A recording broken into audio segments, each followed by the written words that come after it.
تنمشيو لخطبه الجمعه في تايلاند كيدولوا اختهم يلا كنستفهموا الايات وكنرجع كنطلق شي خطبه الجمعه الاغلبيه عندنا ابراهيم الاغلبيه. بالنسبه للدكتور عدنان ابراهيم هذا انسان مخرف منحرف ضال مضل، يعني يجب على الانسان يحذر من السماع لمثال هؤلاء المضلين، ورجل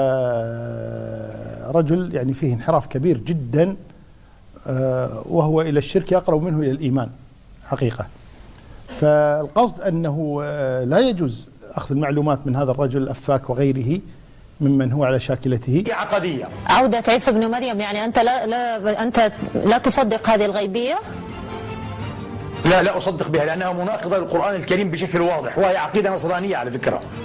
عودة عيسى عقيدة نصرانية، حتى اليهود يتبنونها، لكن على أنه الدجال الأنتي كرايست يعني أو عدو المسيح هكذا. نحن لا نؤمن بهذه الفكرة أو بهذه الفرية لأنها تناقض كتاب الله. لو أتحت لي فرصة سأقول لك كيف تناقض كتاب الله من كتاب الله تبارك وتعالى. أحسن الله إليكم. ما رأي معاليكم حفظكم الله في من يجحد نزول عيسى عليه السلام في آخر الزمان؟ هذا إن كان جاهلا يبين له. الحديث متواتر، نزول المسيح متواتر، في كتاب اسمه التصريح بما تواتر من نزول المسيح، وهو متواتر ومذكور أيضا في القرآن. وإن من أهل الكتاب إلا ليؤمنن به قبل موته، هذا إذا نزل وحكم الأرض يؤمنون كلهم، ولا يبقى نصرانية ولا يهودية، يبقى الإسلام فقط.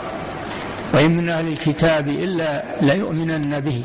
وقال جل وعلا وإنه لعلم للساعة، يعني المسيح لعلم للساعة، وفي قراءة لعلم للساعة، يعني علامة، يعني نزوله آخر الزمان يكون علامة على قيام الساعة. فمتواتر نزوله ولا ينكره إلا إما جاهل وإما معاند. نعم.